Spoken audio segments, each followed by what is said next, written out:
Hello guys, welcome back to my YouTube channel. Guys, इस video में हम लोग क्रिएट करेंगे एक सिंपल रिएक्ट एप्लीकेशन और उसमें हम बैकएंड में नोड.जेएस का यूज करेंगे और एज अ डेटाबेस हम लोग यूज करेंगे मोंगोडीबी। और इस प्रोजेक्ट में हम लोग बनाएंगे एक सिंपल एप्लीकेशन जिसपे सपोज आपको कोई एक प्रोडक्ट सेल करना है, सपोज आपने एक फोन सेल करना है तो आप फोन को उस पर डाल सकते हैं और जिस भी यूजर ने वो परचेज करना है आप अपनी कॉन्टेक्ट डिटेल्स और सारा प्रोडक्ट का डिस्क्रिप्शन, उसके इमेजेस वगैरह सारी चीजें वहाँ पे पोस्ट कर सकते हैं और जो यूजर होगा वो वहां से सारी चीजें देख के किसी और को जो जिसे भी ऐसा कोई प्रोडक्ट चाहिएगा वो वहां से देख के आपको कांटेक्ट कर सकता है और आपसे वो चीज ले सकता है। चलिए इसका किस तरीके से हम लोग बनाएंगे ये चलिए स्टार्ट कर देते हैं। सिंपल कुछ भी नाम रख लेते हैं। ये मैंने इसका नाम रखा माई ऐप। चलिए अब इसको ओपन कर लेते हैं हम लोग सीएमडी में। सीएमडी के बाद हम चलते हैं अपने कोड के अंदर, वीएस कोड के अंदर।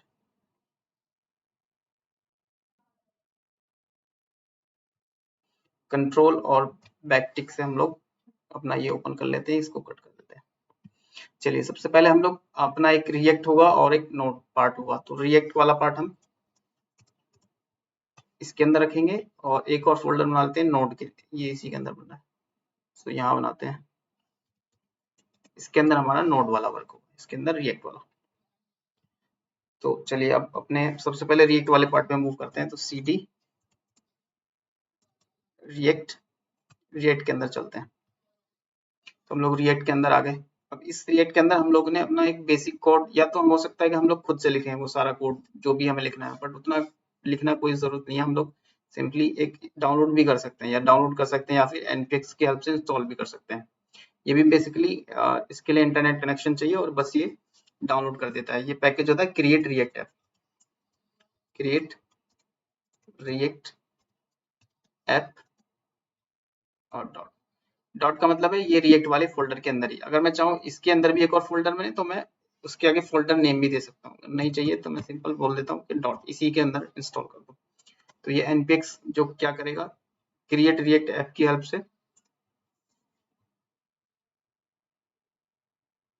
अच्छा, रिएक्ट नाम से मैं फोल्डर नहीं रख सकता क्योंकि ऑलरेडी डिपेंडेंसी का नाम रिएक्ट है।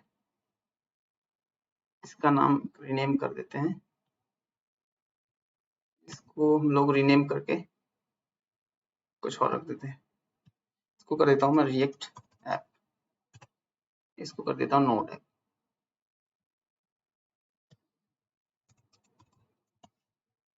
अब चलिए अब दोबारा से वही सेम कमांड रन करते हैं, npx क्रिएट रिएक्ट ऐप और नोड। ये कमांड हमारी एग्जीक्यूट होना स्टार्ट हो जाएगी। देखते हैं कहाँ। तो ये हम माई ऐप के अंदर है। माई ऐप के अंदर से हम लोग चलते हैं cd रिएक्ट ऐप के अंदर। चलिए यहाँ पे रन करते हैं command npx create react app space dot, यहाँ एंटर कर देते हैं हम लोग। ठीक है, तो देखिए ये ऐप इंस्टॉल होना स्टार्ट हो जाएगी, यानी जो बेसिक कोड है वो इंस्टॉल हो जाएगा यहाँ पे। इसमें थोड़ा टाइम लग सकता है तो इसको अभी ये बैकग्राउंड में चलता रहेगा, इसमें कोई इशू नहीं है। तो हम लोग क्या करते हैं कि एक दूसरा तब तक अपना नोड का सेटअप कर लेते हैं। और ये हमने किया किसके अंदर, ये तो हमारा चल रहा है रिएक्ट वाले फोल्डर के अंदर किया है हमने, ये रहा माई ऐप रिएक्ट ऐप। ठीक है, इसको इंस्टॉल होने देते हैं, तब तक हम चलते हैं इस पे cd स्पेस डॉट डॉट बाहर आते हैं और cd नोड वाले पार्ट के अंदर चलते हैं।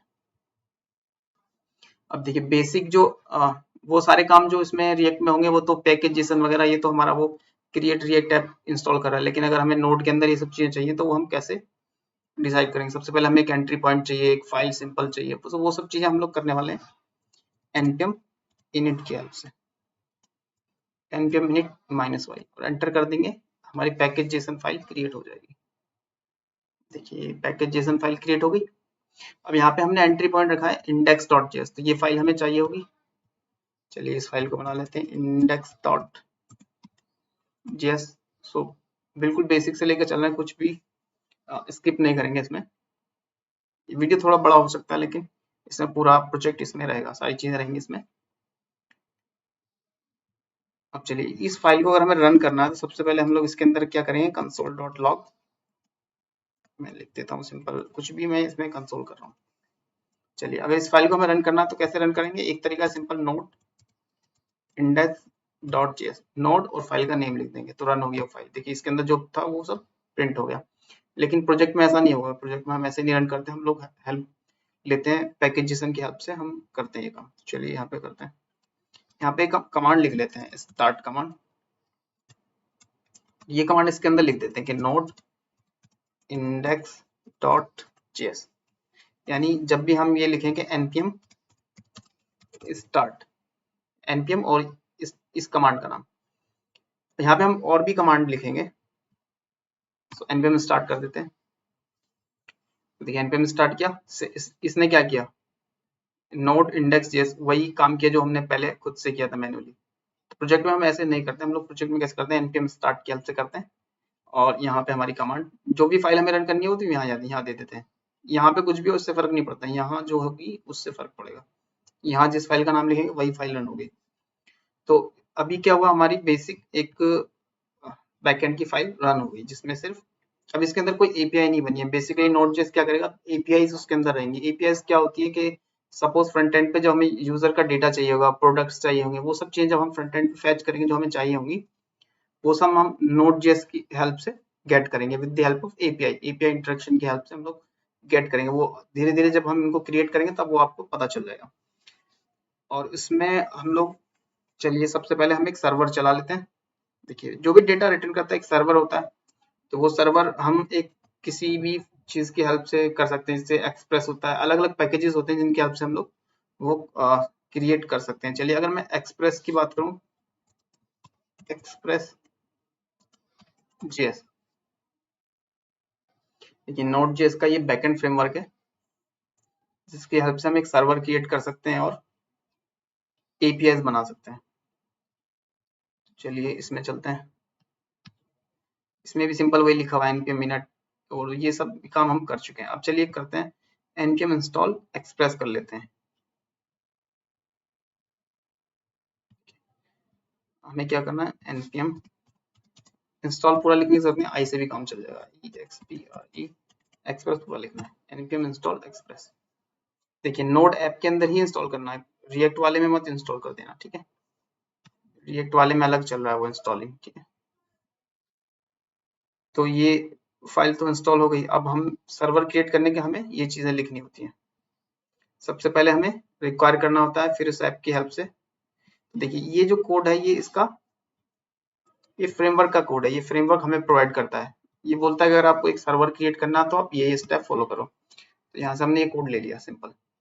एक्सप्रेस, सबसे पहले कोई भी पैकेज हम यूज करेंगे नोड में इस तरीके से रिक्वायर करेंगे। एक्सप्रेस इंस्टॉल किया था, जैसे भी हमने npm इंस्टॉल एक्सप्रेस उसको रिक्वायर किया और उसको हमने यूज किया, इस एक्सप्रेस के फंक्शन को हमने यूज किया, राइट। ऐप में सेव किया। अब ऐप के हेल्प से हमें गेट का एक हमने एंड पॉइंट बनाया। अब आपको भी पता चलेगा मतलब ये एंड पॉइंट कैसे वर्क करते हैं। ये end points get, post, put किसी भी तरीके के हो सकते हैं। तो ये फ्रंट एंड से जिस तरह की रिक्वेस्ट आती है उस तरीके से ये हैंडल होता है। अभी जैसे अगर स्लैश पे कोई रिक्वेस्ट आएगी तो हेलो वर्ल्ड रिटर्न होगा, क्योंकि हमने यहाँ से क्या सेंड किया, रेस्पॉन्स। आरईएस होता है रेस्पॉन्स, रिक्वेस्ट होता है, रिक्वेस्ट में कुछ पैरामीटर्स अगर आते हैं, फ्रंट एंड से कोई बंदा कुछ भेजेगा, सपोज उसको चाहिए कि भाई इस कैटेगरी वाले प्रोडक्ट ही भेजो, तो हमें वो कैटेगरी भेज देगा और बोलेगा प्रोडक्ट्स निकाल के दे दो। तो रिक्वेस्ट में वो कैटेगरी भेजेगा, फिर हम लोग रेस्पॉन्स में उसको वो प्रोडक्ट भेज देंगे। अब हमारे पास जो प्रोडक्ट है वो कहाँ से आएंगे, वो डेटाबेस से आएंगे। हम लोग डेटाबेस से फैच करेंगे और रेस्पॉन्स कर देंगे। तो चलिए इतना पार्ट समझ में आ गया, इसको सेव करते हैं। अब इसको रन कर लेते हैं। npm, ओह सॉरी इसकी जरूरत नहीं है तो मैं इंस्टॉल कर चुका हूँ। npm स्टार्ट कर देते हैं।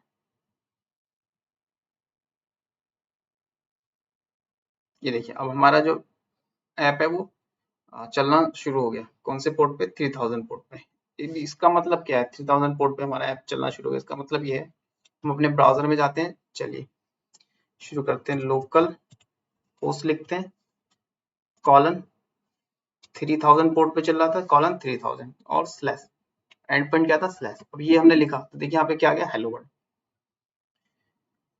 तो जब हमारे पास रिक्वेस्ट आती है तो वो यहाँ पे हम जो भी लिखेंगे उसी हिसाब से चलेगा। अगर मैं यहाँ लिखता /API/AP और हेलो वर्ल्ड, यहाँ से मैं कुछ भी मैसेज लिखता हूँ तो यही मैसेज रिटर्न होगा, लेकिन मुझे सर्वर दोबारा चलाना पड़ेगा। चलिए इसको स्टॉप कर देते हैं Ctrl+C से और इसको npm स्टार्ट कर देते हैं। फिर से सर्वर चलने लगा। चलिए अब चलते हैं अपने सर्वर पे और रिफ्रेश करके देखते हैं क्या आता है। देखिए उसमें बोला कैन नॉट गेट स्लैश, यानी स्लैश नाम की अब कोई रिक्वेस्ट हैंडल नहीं हो रही है बैकएंड पे, वो चेंज हो गई। /AP नाम से एक रिक्वेस्ट है अभी बस। तो ये कोई भी रिक्वेस्ट अगर हम लिखेंगे स्लैश कुछ भी लिखेंगे तो ये मना ही करेगा सबको कि ये भी रिक्वेस्ट नहीं है, गेट ये रिक्वेस्ट है नहीं। जो रिक्वेस्ट नहीं होगी उसके लिए कैन नॉट ही बोलेगा ये ऐसे। अब इसके पास सिर्फ एक ही रिक्वेस्ट है /AP, तो ये उसको हैंडल कर रहा है। ये देखिए, तो इसको तो हम लोग स्लैश पे ही छोड़ देते हैं, कर देते हैं हेलो, सेव कर देते हैं। तो ये हमारा बैकएंड का सर्वर रन हो रहा है। ये हमारा रिएक्ट। तो चलिए अपना रिएक्ट जो है उसको इस वाले पार्ट को कट करते हैं, इसमें चलते हैं। ये रिएक्ट हमारा चल रहा है रिएक्ट ऐप। अब रिएक्ट ऐप के अंदर हमारे पास पैकेज जेसन है ये फाइल। तो चलिए इसके लिए हम लोग क्या करते हैं, npm स्टार्ट से, जैसे वहां पे हमने स्टार्ट किया था ऐसे इधर npm स्टार्ट से हम लोग फ्रंट एंड अपना रन कर सकते हैं। इसमें कौन रन करता है, रिएक्ट स्क्रिप्ट्स रन करती हैं उसको, जैसे वहां पे नोड रन कर रहा था।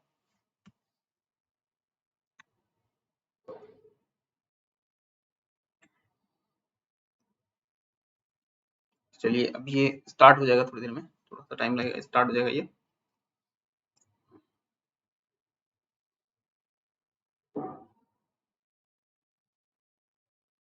तो रिएक्ट अगर आपने पहले काम किया होगा तो आपको ऑलरेडी पता होगा कि इसमें index.html फाइल होती है जो कि ब्राउजर पे दिखती है। किसी भी HTML फाइल को जब हम रन करते हैं तो ब्राउजर पे दिखती है, लेकिन इसके अंदर जो एक ही डिवीजन होता है, इसके अंदर कुछ ज्यादा कुछ होता नहीं है। इसी डिवीजन के अंदर हम लोग कोड पुश करते रहते हैं with the help of JavaScript. JavaScript कहाँ लिखी है हमारी, इसकी src के अंदर बिल्कुल बेसिक फाइल index.js। तो देखिए यहाँ से हमने document.getElementID, उसकी आईडी के हेल्प से HTML के अंदर जो डॉम एलिमेंट बना था रूट, उसको हमने यहाँ पे गेट किया, उसके अंदर रेंडर करवाया हमने ऐप को। अब ये ऐप क्या है, ये एक हमारा कंपोनेंट है, कंपोनेंट या फिर पेज, इस तरीके से बोल सकते हैं। वो धीरे धीरे आपको समझ में आता है कौन से को कंपोनेंट बोलना है, किसको पेज, लगभग दोनों एक ही जैसे होते हैं। तो इसके अंदर ये सारा एक HTML ये रिटर्न का, देखिए क्या है कि फंक्शन है, ये फंक्शन ऐप, राइट। ये एक रिटर्न कर रहा है, क्या रिटर्न कर रहा है, इसको बोलते हैं हम JSX। ये JSX रिटर्न कर रहा है, ये HTML जैसा ही होता है। तो दिखने में HTML जैसा होता है, बट ये एट द एंड जावास्क्रिप्ट होता है।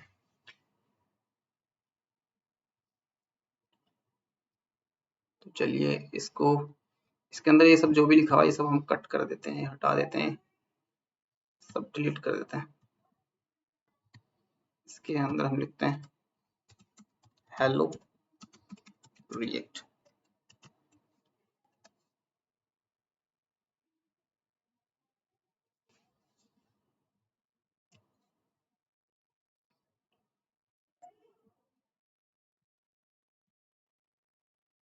रन हुआ एग्जाम्पल है, पहले देख लेते हैं हमारा ये। ओके वही बोल रहा है कि आपका, यस कर देते हैं भाई।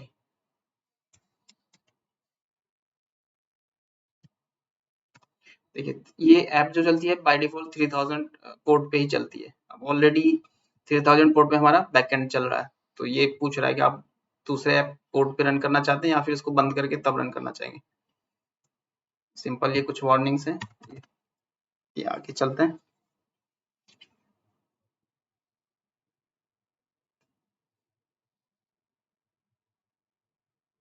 स्टार्टिंग द डेवलपमेंट सर्वर, इसको बंद करते हैं। तो 3001 पे चला वो, चलिए अब देखते हैं।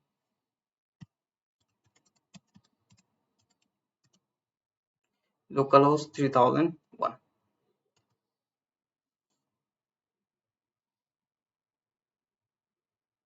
ये हमारा रिएक्ट सर्वर चल रहा है।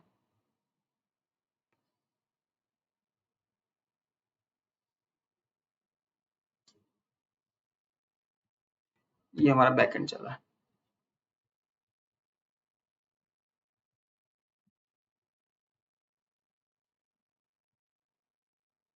चल जहाँ पे ये क्या हो रहा है,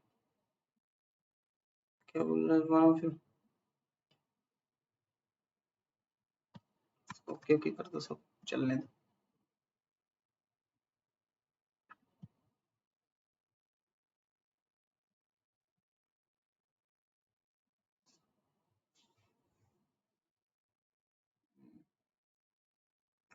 कंपाइल्ड विद वन वार्निंग चल गया वो, ये यार हेलो रिएक्ट रिकैट लिख गया वो जो भी है। ठीक है, तो हम लोग सबसे पहले हमारे होम पेज पे आ गए। तो होम पेज पे सबसे पहले हमारे पास क्या होता है, एक हेडर। तो हम सबसे पहले एक हेडर कंपोनेंट डिजाइन करते हैं। कंपोनेंट क्या होते हैं, जैसे फंक्शन होते हैं वैसे कंपोनेंट होते हैं। जैसे एक फंक्शन को बार बार कॉल कर सकते हैं, ऐसे एक कंपोनेंट को बार बार हम कॉल कर सकते हैं कहीं से भी। तो इसमें दो चीजें इंपॉर्टेंट है, कैसे कॉल करना है और कैसे क्रिएट करना है। तो क्रिएट करने का तरीका तो सिंपल ऐसे ही, जैसे एक फंक्शन बना हुआ है को एक्सपोर्ट कर देना है और उसके अंदर हम एक जेएसएक्स रिटर्न कर सकते हैं।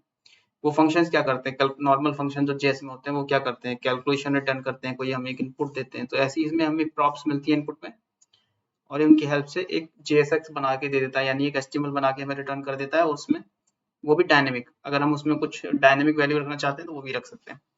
चलिए देखते हैं वो हम लोग कैसे बनाते हैं। तो रिएक्ट के अंदर चलते हैं हम लोग। एसआरसी के अंदर हम सारे फोल्डर्स बनाएंगे जो भी बनाएंगे, इसके अंदर हम एक फोल्डर बना लेते हैं कंपोनेंट्स के लिए।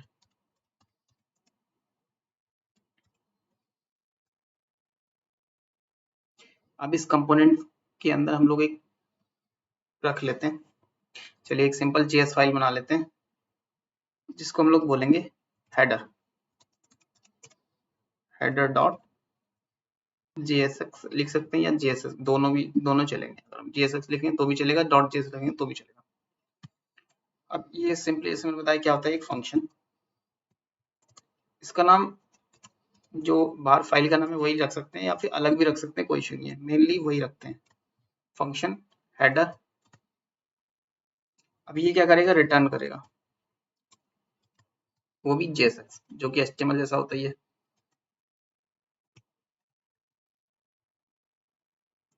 तो हम लोग एक डिवीजन रिटर्न करवा लेते हैं, जिस डिवीजन के अंदर क्या लिखा हुआ है, this is header, as this is header. ठीक है, अब ये हमने बना तो दिया, इसको एक्सपोर्ट भी करना पड़ेगा तभी इसको आगे कहीं यूज कर पाएंगे। एक्सपोर्ट डिफॉल्ट, एक ही चीज एक्सपोर्ट करनी थी, एक वेरिएबल या एक फंक्शन ही, तो एक्सपोर्ट डिफॉल्ट कर सकते हैं। एक से ज्यादा करनी है तो डिफॉल्ट नहीं करेंगे, फिर मल्टीपल फंक्शंस करते हैं तो एक्सपोर्ट डिफॉल्ट नहीं करते। फिर तो ये हो गया हमारा एक फंक्शन। अब इसको हम कहीं भी यूज कर सकते हैं। अभी सबसे पहले क्या हो रहा है, इंडेक्स जेएस क्या रन कर रहा है, हमारा जो इंडेक्स जेएस क्या करता है, जो हमारा इंडेक्स डॉट एचटीएमएल होता है ना, उसके अंदर जो रूट होता है उसके अंदर ये इस ऐप को पुश कर रहा है। ये ऐप कहाँ है हमारे पास, ये देखिए ऐप जेएस। तो ये वाला जो जो भी ये ऐप रिटर्न कर रहा है, ये फंक्शन, यानी ये इतना पार्ट हमें यूआई पे दिख रहा है। क्यों, क्योंकि ये यहाँ से कॉल हो रहा है। इस तरीके से कॉल करते हैं, ऐप लिखते हैं, इसको इंपोर्ट करना है और ऐसे इस तरीके से लिखते हैं तो ये कॉल हो जाता है। तो इसी तरीके से हम लिखते हैं अपने में। अब हेलो रिएक्ट तो लिखा हुआ है, इससे पहले चाहते हैं हम एक हेडर एक दिखे, तो हम लोग क्या करेंगे, वही एंगल ब्रैकेट हेडर, हमारा जो हेडर था उसका नाम क्या था, हेडर था ये, स्लैश क्लोज, इस तरीके से जैसे एचटीएमएल को बंद करते हैं उस तरीके से इसको बंद करते हैं। और इसको इंपोर्ट कर लिया हमने, इंपोर्ट हेडर्स। अब देखिए क्योंकि ये जो है हम लोग एप जेएस पे हैं और हम लोग जा कहाँ रहे हैं, पहले गए हम लोग, हमारे साथ में कौन है, कंपोनेंट्स वाला फोल्डर है, कंपोनेंट्स के अंदर है ये। तो डॉट स्लैश का मतलब है सेम जगह पे, सेम जगह पे कौन है, कंपोनेंट्स, और उसके अंदर हेडर, उसके भी अंदर कुछ होता तो स्लैश, और ऐसे करके अंदर जाते हैं। ठीक है, अगर बाहर आना होता है तो डॉट डॉट स्लैश। मान लो अगर हम कंपोनेंट्स के अंदर हैं यहाँ, और यहाँ से हमें बाहर आना है तो हम क्या करेंगे, डॉट डॉट स्लैश, इस तरीके से बाहर आएंगे और फिर जिसके अंदर जाना है, जिस फोल्डर के अंदर, तब उसके अंदर जाएंगे। तो देखिए इस हेडर का मैंने यहाँ पे यूज कर लिया और इसको यहाँ पे रिक्वायर कर लिया, इंपोर्ट कर लिया, एक तरह से ये समझ लो। चलिए चलते हैं, देख लेते हैं क्या दिख रहा है वो। देखिए सबसे पहले हमारा ये हेडर दिखा, फिर ये वाला पार्ट दिखा। अब इस हेडर को हम लोग बना लेते हैं। इस हेडर के अंदर हम लोग कुछ चीजें अपना लिखना शुरू करते हैं।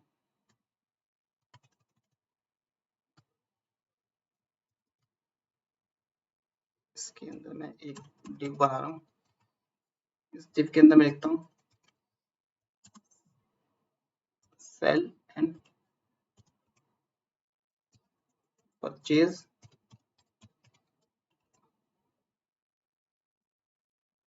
Online in your city. कोई भी एक हेडिंग बना सकते हैं, कोई जरूरी नहीं है, जो मैं लिख रहा हूँ वही लिखे हूँ, सिंपल। तो इसके अंदर ये दिख जाएगा जो ये मैंने लिखा था यहाँ पे। अब इस पे हम CSS भी अप्लाई कर सकते हैं जिससे एक थोड़ा बेटर दिखे। और बेटर दिखने के लिए हम सबसे पहले एक शेडो उठा लेते हैं।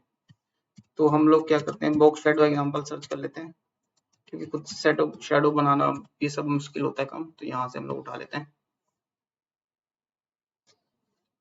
चलिए कोई एक शेडो उठा लेंगे जिसमें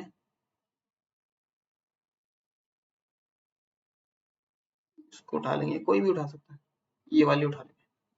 सबसे पहले हम तो एक क्लास लिखेंगे। यहाँ पे CLA क्लास नहीं होता, यहाँ पे क्लास नेम होता है, क्योंकि क्लास नाम से हमारे फंक्शन दो तरह कंपोनेंट्स हमारे दो तरह के होते हैं, एक फंक्शनल कंपोनेंट और एक क्लास कंपोनेंट भी होते हैं। तो चलिए इसमें हम लोग लिखेंगे हेडर, कुछ भी लिख सकते हैं, सी क्लास नेम है सिंपल, जैसे क्लास नेम लिखते हैं हेडर। अब इस हेडर क्लास नेम को हम लोगों ने डिफाइन करना है, तो इसके लिए हम लोग एक CSS भी बनानी पड़ेगी, HEA हेडर डॉट CSS। ठीक है, हेडर डॉट CSS लिख दिया, और इसको इंपोर्ट भी करना होगा, import dot slash h header dot CSS। तो इससे रिलेटेड ये फाइल थी, इसको इंपोर्ट किया। इसके अंदर हम हेडर जो हमारी क्लास नेम है, ये हेडर, इसको ले लेते हैं, इसको ले लिया। चलिए अंदर चलते हैं। तो पहले तो उसको कोई हाइट फिक्स कर देते हैं, 50 पिक्सल। चलिए देखते हैं कितना फर्क पड़ता है उस पर। ये हमारे रिएक्ट है,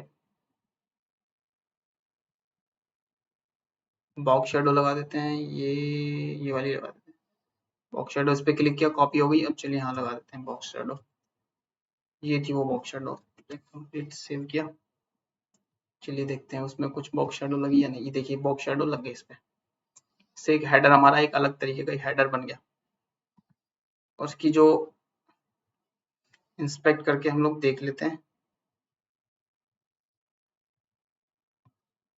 इस पे क्लिक करते हैं और इस पे ले जाके ड्रॉप कर देते हैं। तो इससे हमें पता चल गया, देखिए हमने क्लास बनाया था एक header sell and purchase online, और इसकी जो क्लास थी, इस पे जो CSS लगी वो हाइट 50 पिक्सल लगी। इसको कम ज्यादा भी करके देख सकते हैं। इतना तो इतना हेडर रखते हैं, 50 इज ओके। लेकिन जो हमारा ये टेक्स्ट है इस थोड़ा सेंटर में आना चाहिए।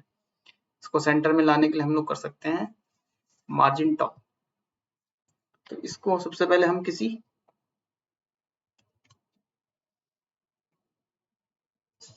पैराग्राफ के अंदर ले लेते हैं, इस वाले पार्ट को।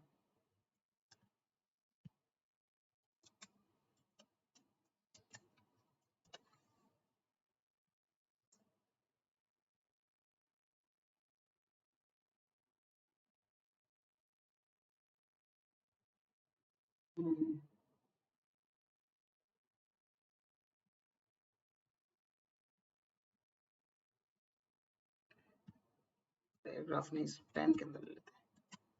पैराग्राफ के अपने कुछ स्टाइल्स आ जाते हैं। अब इस पे हम मार्जिन टॉप लगा सकते हैं थोड़ा सा, class name equal to margin top 3। चलिए इस क्लास का ये empty3 को बना देते हैं।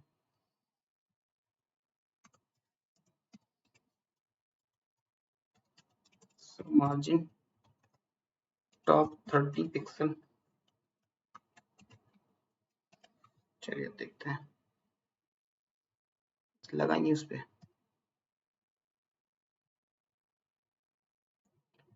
जाके देखते हैं, इस पे मार्जिन टॉप 30 पिक्सल हमने किया हुआ है, लेकिन उसका डिस्प्ले हम लोगों ने कर देते हैं ब्लॉक। डिस्प्ले ब्लॉक करने से शैडो भी नीचे आ रही है तो वो ब्लॉक नहीं करेंगे। कंटेंट्स फ्लैग्स, अच्छा फ्लैग्स फ्लो,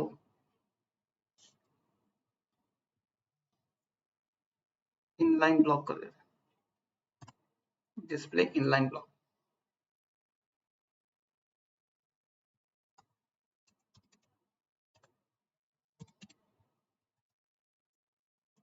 मार्जिन सिर्फ 10 बहुत है, 30 बहुत ज्यादा हो जाएगी। अब ये सेंटर में आ गया। अब इस पे स्टाइल्स हम और लगाएंगे, वन बाय वन जैसे आगे बढ़ते जाएंगे वैसे स्टाइल्स और बेहतर करते जाएंगे। तो मेनली जब सबसे पहले हम लोग आते हैं तो हमें क्या होता है कि यहाँ पे प्रोडक्ट्स कुछ दिखते हैं तो उन प्रोडक्ट्स पे काम करते हैं। अब ये जो प्रोडक्ट्स होंगे ये हमें कहाँ से मिलेंगे, बैकएंड से।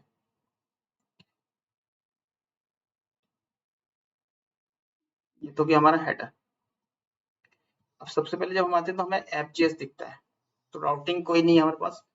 सबसे पहले हम अपना होम पेज बना लेते हैं, home.jsx। तो यहाँ पे चलते हैं, फंक्शन सिंपल होम रिटर्न, वही JSX रिटर्न करेंगे, डिवीजन ना लिया, welcome to.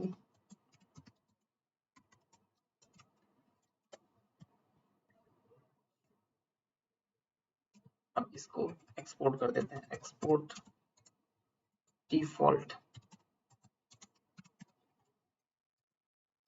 Export default home. अब इसको हम लोग यहाँ यूज करेंगे। तो सबसे पहले हमने हेडर दिखाया, तो इसको हम हटा देते हैं हेलो रिएक्ट को। यहाँ पे हेडर के बाद हम लोग होम पेज दिखा देते हैं अपना, HOME होम, एंटर किया, इंपोर्ट हो गया, होम आ गया। चल के देखिए हमारा होम पेज कैसा दिख रहा है। ये हमारा होम पेज आ गया। अब यहाँ पे सिर्फ मैं लिखा वेलकम टू होम, जबकि यहाँ पे हम लोग प्रोडक्ट्स दिखाएंगे। जब यूजर आएगा तो वहाँ पे हम उसको प्रोडक्ट्स दिखाएंगे, क्योंकि यूजर को जरूर नहीं है उसको लॉग इन नहीं करना पड़े, क्योंकि जिसको सिर्फ कॉन्टेक्ट डिटेल चाहिए, प्रोडक्ट के बारे में देखना है, तो उसको लॉग इन करने की कोई जरूरत नहीं है। लेकिन जो सेलर होगा, जैसे कुछ प्रोडक्ट डालना है तो उसको कम से कम साइन अप लॉग इन करने के बाद ही वो प्रोडक्ट ऐड कर पाएगा। ऐसे नहीं है बिना साइन अप लॉग इन के प्रोडक्ट ऐड नहीं कर पाएगा वो। सो इस तरह की फंक्शनलिटीज हमें लगानी है। तो जो नॉर्मल यूजर्स होंगे वो सिर्फ देख के वहां से कॉन्टेक्ट डिटेल ले सकते हैं, और जो यूजर होंगे जिन्होंने प्रोडक्ट ऐड करने हैं उन्हें अपना साइन अप करना जरूरी होगा। वो प्रोडक्ट ऐड नहीं कर पाएंगे बिना उसके। तो दो तरह के यूजर हो गए, एक जो प्रोडक्ट ऐड कर पाएंगे, एक जो सिर्फ देख पाएंगे, जो डिटेल देख पाएंगे। तो चलिए अब सबसे पहले हम लोग क्योंकि प्रोडक्ट होने के लिए यहाँ पे कुछ प्रोडक्ट्स होने जरूरी हैं, सबसे पहले हम लोग उन यूजर्स पे काम करेंगे जो यहाँ पे दिखने वाले हैं। तो उन यूजर का साइन अप और लॉगिन हमें बनाना पड़ेगा। तो यहाँ पे हम एक ऑप्शन देंगे लॉगिन के लिए, ठीक है। बिल्कुल साइड में हम एक लॉगिन का ऑप्शन दे देंगे हेडर में।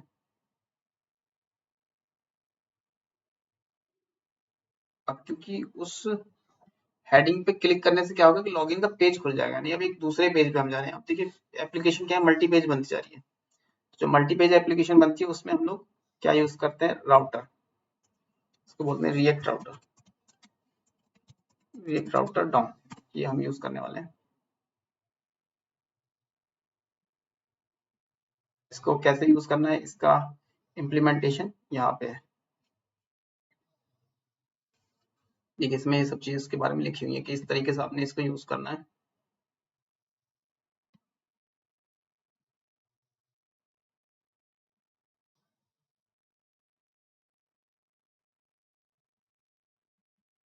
तो ये वाला कोड हम उठा लेते हैं यहाँ से। ये कौन सा वाला पेज है, यहाँ चल के देखते हैं। ये है हमारा index.js, ठीक है। ये कैसे पता चला, यहाँ पे देखिए रूट को ही उठाया हुआ है। तो जहाँ पे हम index.js में रूट को उठा रहे थे वहां चलते हैं, यहाँ उठा रहे थे। अगर मैं इसके नीचे इसको लिखूं,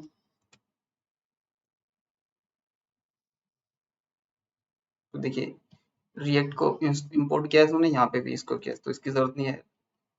रिएक्ट डॉम को निकाला तो इन्होंने क्रिएट रूट को निकाला। ये रिएक्ट डॉम का यूज नहीं कर रहे हैं, क्रिएट रूट का कर रहे हैं। Index dot C S S, इसको इसकी जरूरत है, इसको रहने देते हैं। ऐप को भी रहने देते हैं। वेब वाइटल्स, रिपोर्ट्स, ये सब भी पड़े रहने देते हैं। ये तो डुप्लीकेट हो रहे थे, इनको हटा देते हैं, इसको हटा देते हैं, इसको भी हटाते हैं, इसको रहने देते हैं, इसको रहने देते हैं। अब ये वाला रूट और ये वाला पार्ट, इसकी जरूरत नहीं है हमें, वो बिना राउटिंग के था। अगर राउटिंग नहीं लगानी है तो वो वैसे रखते, लेकिन अगर राउटिंग लगानी है तो ऐसे करेंगे। और ये इसको सबसे नीचे पहुंचा देते हैं।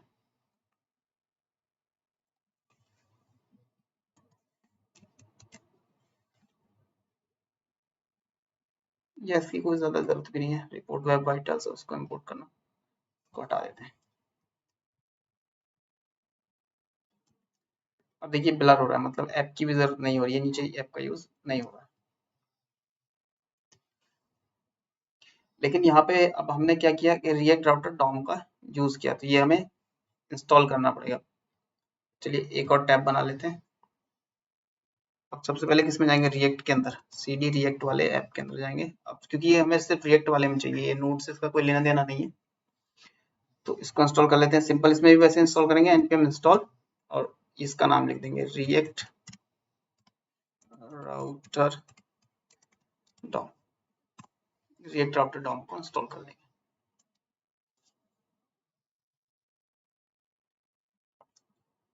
देखिए इसमें एरर आ रही थी, अब नहीं आएगी, क्योंकि अब हमने इस पैकेज को इंस्टॉल कर दिया। और तो पैकेज ये सारे पहले से ही थे, रिएक्ट डॉम पहले से ही था, रिएक्ट ये सब पहले इंस्टॉल हो चुके थे, ये नहीं था बस। तो इसमें से ब्राउजर राउटर निकालते हैं, राउटर प्रोवाइडर, राउट और लिंक निकालते हैं। लिंक जैसे एंकर टैग होता है वैसे काम करता है।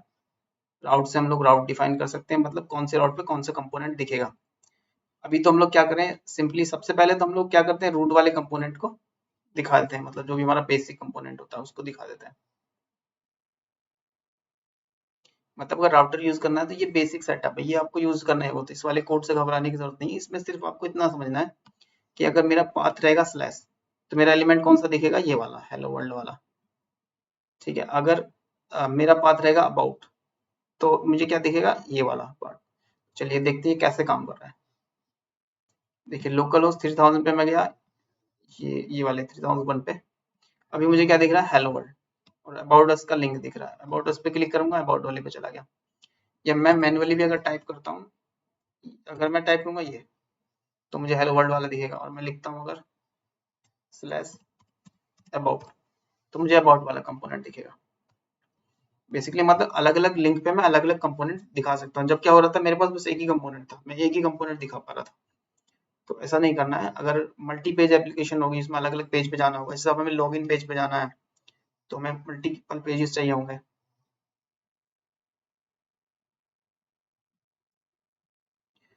तो एक्चुअली इन्होंने क्या किया भाई, ये कोड यहीं पे लिख दिया है, तो यहाँ नहीं लिखेंगे हम लोग, सारा कोड इसी पेज पे नहीं करेंगे। हम लोग क्या करते हैं, इसलिए हम कंपोनेंट बनाते हैं। कंपोनेंट बना के एक फंक्शन की तरह, जैसे एक फंक्शन के अंदर सारा कोड लिख देते हैं, उस फंक्शन को कॉल कर लेते हैं। तो इसमें भी हम वही चीज करने वाले हैं। और लिंक बनाने का तरीका उन्होंने बनाया है, देखिए लिंक टू अबाउट और अबाउट अस, इस तरीके से लिंक बना सकते हैं, जैसे एंकर टैग में लिंक बनाते हैं। चलिए आगे आपको पता चल जाएगा कैसे बनेंगे। बस यहाँ पे हमने डिसाइड करना है कि एलिमेंट कौन सा कॉल होगा, ठीक है। तो बेस पे जो हमारा एलिमेंट कॉल होगा वो हमें पता है कौन सा, होम, ये वाला कॉल करना है, ठीक है। तो बेस पे हमने होम वाला कॉल करा दिया। इसको इंपोर्ट भी करना है, सारे इंपोर्ट करने हैं यहाँ पे। पाथ रहेगा अगर स्लैश, तो होम एलिमेंट कॉल होगा। पाथ रहेगा अबाउट, ठीक है। अबाउट पे अबाउट वाला कॉल, अब इस पे चलते हैं। स्लैश पे हमारा होम पेज कॉल होना चाहिए। अभी ये कॉल हो रहा है, तो इसको हटाते हैं।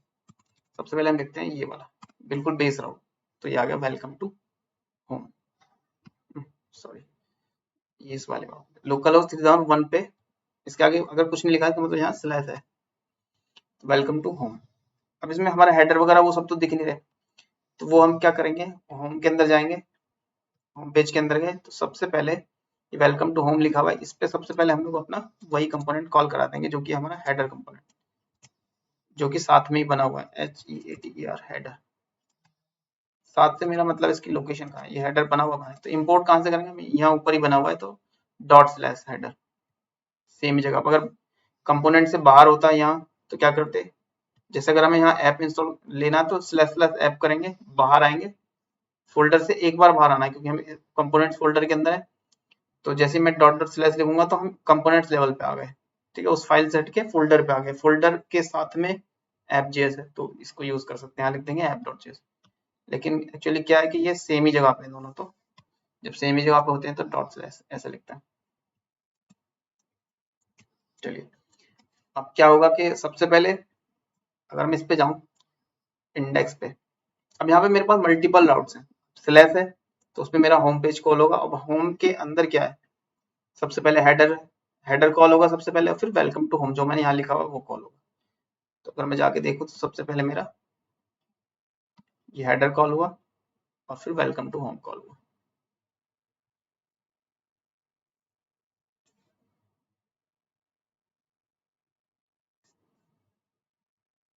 ओके, तो अब यहाँ मुझे क्या बनाना, लॉगिन पेज बनाना, लॉगिन पेज पे लेके जाना यूजर को, तो लॉगिन बना देता हूँ वहाँ पे।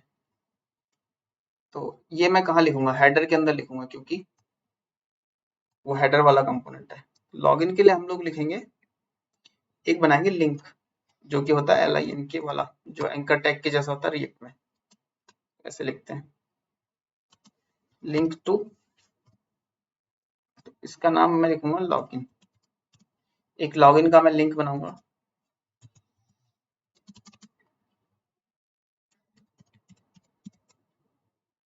इसका नाम मैं लिख दूंगा लॉगिन, ठीक है। अभी लिंक मैंने बना दिया, अब चलिए इस लिंक का देखते हैं किस तरीके से वर्क कर रहा है, और वो लिंक को इंपोर्ट जरूर करना है, ठीक है, यहाँ से ये रहा रिएक्ट राउटर डॉम में से इसको इंपोर्ट जरूर करना है। चलिए, अब मैं इस लिंक पे जैसे ही क्लिक करूंगा तो इसका राउट हो जाएगा localhost/login। अब देखिए लॉगिन पे कोई भी कोई कंपोनेंट है नहीं, तो वो इसलिए बोल रहा है अनएक्सपेक्टेड एप्लीकेशन एरर, यहाँ पे कोई ये पेज नहीं मिला, 404 नॉट फाउंड, मतलब कोई भी मैंने ये बनाया नहीं है यहाँ पे। तो चलिए इसको बना लेते हैं चल के, तो यहाँ बना लेते हैं एक कंपोनेंट, इसका नाम रखेंगे लॉगिन .jsx। सेम चीज इंपोर्ट एक्सपोर्ट यही सब, यही से कॉपी कर लेता हूँ।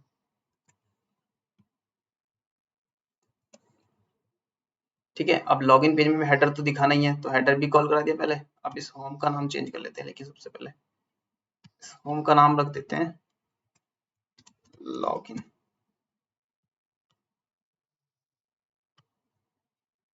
और वेलकम टू।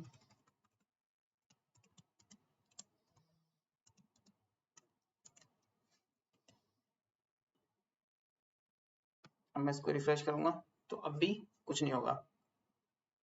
ऐसा क्यों, क्योंकि ये मैंने लॉगिन पेज बना तो दिया लेकिन इसका कोई यूज कहीं पे किया है नहीं, तो इसका यूज कहाँ पे करेंगे। अब अगर इसके अंदर जाके इंडेक्स, तो ये डिसाइड कहाँ से होता है, ये होता है हमारे index.js से डिसाइड किया। अगर एक और पाथ में बना लेता हूँ, एक और देखिए एक पाथ और बना लेता हूँ। तो यहाँ पे मैं ये बोलना चाह रहा हूँ कि अगर LOGIN लॉगिन का लिंक मेरा है, अगर लॉगिन लिंक है तो उस पे मेरा ये नहीं दिखाना, मुझे मुझे क्या करना, मुझे कंपोनेंट कॉल करना पूरा। चलिए यहाँ पे मैं कौन सा वाला, लॉगिन वाला जो कंपोनेंट अभी फंक्शन बनाया था एक तरह से समझ लो, तो मुझे यहाँ पे लॉगिन वाला फंक्शन यूज करना है। ये लो, ये कर दिया कॉल, एक तरह से समझ लो ये कि HTML का फंक्शन है, इसको कॉल कराना है हम लोग। इसके अंदर काफी सारी चीजें होंगी तो चल के देखते हैं। फिलहाल तो उसके अंदर क्या लिखा होगा, वेलकम टू लॉगिन पेज, क्योंकि हमारा ओके। इसके अंदर हम लोग लिखेंगे /login, और वहां जो लिंक था उसको भी लॉगिन भी लिखेंगे, जो कि है हेडर के अंदर लिंक टू /login, वरना लॉगिन के आगे लॉगिन लॉगिन होता चला जाएगा। अब देखिए मैं कितनी बार भी लॉगिन पे क्लिक करूंगा एक ही बार लॉगिन रहेगा। तो ये पार्ट तो हो गया। यानी अगर यूजर ऐसा आता है जिसको प्रोडक्ट सेल भी करना तो वो क्या करेगा, लॉगिन पे जाएगा। तो लॉगिन पेज पे क्या हो गया, वेलकम टू लॉगिन पेज। अब लॉगिन पेज पे यूजर क्या करता है, एक लॉगिन पेज पे उसको एक यूजर नेम साइन अप करने के लिए या लॉगिन करने के लिए, अगर ऑलरेडी उसने साइन अप किया हुआ है तो, साइन अप नहीं किया हुआ तो उसको साइन अप का ऑप्शन भी दिखाएंगे। सबसे पहले मैं क्या करता हूँ, उसको ईमेल और वो चीजें दिखा देते हैं। तो पहले उसका यूआई बना लेते हैं, फिर हम उसकी इम्प्लीमेंटेशन भी करेंगे और एपीआई बनाएंगे लॉगिन की और साइन अप की।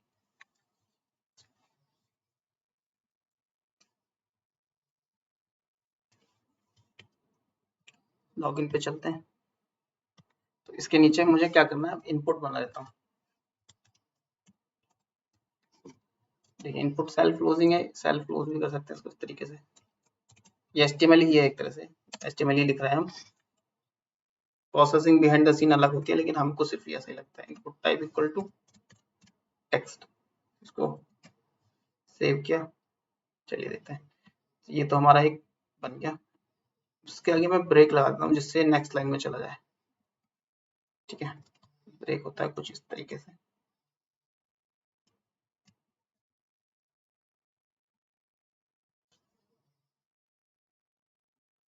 वेलकम टू लॉगिन पेज, और यहाँ पे मैं दे देता हूँ ये क्या है हमारा, यूजर नेम। सेम इसी तरीके से पासवर्ड सेम टू सेम लिख लेते हैं। इसको कर देता हूँ पासवर्ड ब्रेक टेक्स्ट, और एक ये ब्रेक। इसके बाद भी और एक अब बटन बना दे लास्ट में, सबमिट बटन। यानी इस पे क्लिक करते हैं, लॉगिन की एपीआई कॉल हो जाएगी। वो सब आगे देखेंगे किस तरीके से हम करेंगे, सिंपली अभी बिल्कुल बेसिक से चलता है। ये देखिए यूजर नेम, पासवर्ड, लॉगिन। अब यूजर ने मान लो लॉगिन नहीं किया हुआ है तो उसको साइन अप के लिए दिखाएंगे। तो लॉगिन के नीचे एक लिंक दिखा देंगे, अगर आपने ऑलरेडी आप यूजर नहीं है तो आप साइन अप भी कर सकते हैं। तो यहाँ से एक लिंक बना देते हैं। लिंक बनाने के लिए सिंपल लिंक वो दे देंगे इसके अंदर, जो कि होगा स्लैश साइन अप, को क्लोज कर देते हैं और इसके अंदर बीच में लिख देते हैं। अब यहाँ से साइन अप भी कर सकते हैं।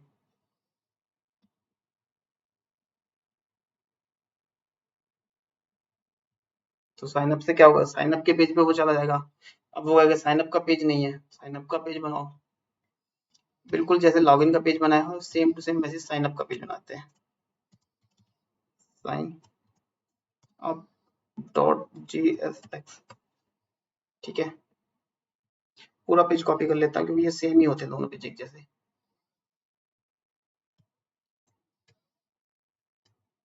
बस लॉगिन जहां लिखा है वहां साइन अप लिख देंगे। इसको लिख देता हूँ साइन अप, इसी को कॉपी करके यहाँ भी चेंज कर दें। अब देखिए लिंक इसमें भी बनाना है मुझे लॉगिन पे जाने के लिए। अगर यूजर ने ऑलरेडी मतलब साइन अप किया हुआ है तो साइन अप दोबारा करने की जरूरत नहीं है, वो लॉगिन पे भेज देंगे उसको। Welcome to sign up page, user name password, login की जगह साइन अप, और साइन अप की जगह पे लॉगिन।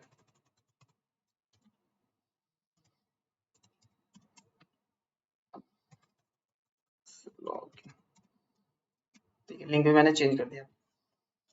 इसको मैं रिफ्रेश करता हूँ, कुछ नहीं आया क्योंकि मैंने इसको रजिस्टर नहीं किया। रजिस्टर से मेरा मतलब मैंने ये डिसाइड नहीं किया ना कौन से राउट पे ये दिखेगा, तो वो डिसाइड करते हैं। यहाँ से यहाँ चलते हैं, ठीक है। तो मैं इसका राउट डिसाइड कर रहा हूँ साइन अप, कुछ भी रख सकते हैं आप अपनी तरफ से भी लिख सकते हैं। ये साइन अप हो गया और इसके अंदर कंपोनेंट भी कौन सा कॉल होगा, साइन अप वाला, ये वाला। इसी को इंपोर्ट भी कर लेंगे, ये रहा।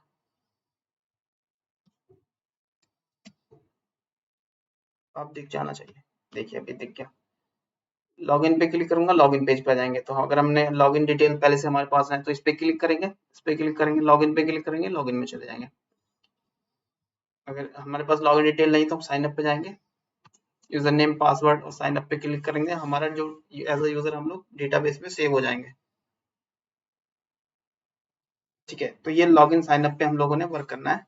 तो पहले इनकी हमारे पास एपीआईज होनी चाहिए। एपीआईज के लिए हमारे पास बैकएंड में चलेंगे हम लोग, और बैकएंड में हम लोग क्या करेंगे, डेटाबेस में लॉगिन और साइन अप का जो डेटा है वो सेव कराएंगे। मतलब एक यूजर का डेटा हम लोग वहां पे सेव करेंगे, और वो सब करने के बाद हम कहेंगे हमारे होम पेज पे। तो यहाँ एक साइड में लिंक बना देते हैं होम के लिए। अगर यूजर ने साइन अप कर लिया है तो वो होम पेज पे भी आ सकता है। तो ये सब हम कहाँ रखेंगे, हेडर के अंदर। सबसे पहले सेम जैसा ये लिंक बना हो ना, इसके जैसा ही बना देते हैं। अभी डिजाइन थोड़ा अच्छा नहीं है, डिजाइन पे थोड़ा सा वर्क करते हैं। डिजाइन के लिए हम लोग बूटस्ट्रैप का यूज करेंगे।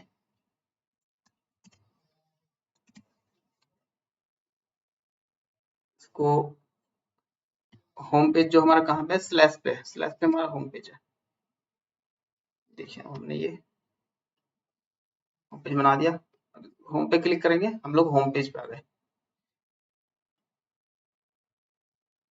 लॉगिन का ऑप्शन दिखेगा। अगर आपने कोई प्रोडक्ट लिस्ट करवाना है तो आप लॉगिन करके वो कर सकते हैं। तो चलिए नेक्स्ट सेक्शन की तरफ मूव करते हैं, जिसमें हम लोग क्या करने वाले हैं, एपीआईज बनाने वाले हैं लॉगिन की और साइन अप की।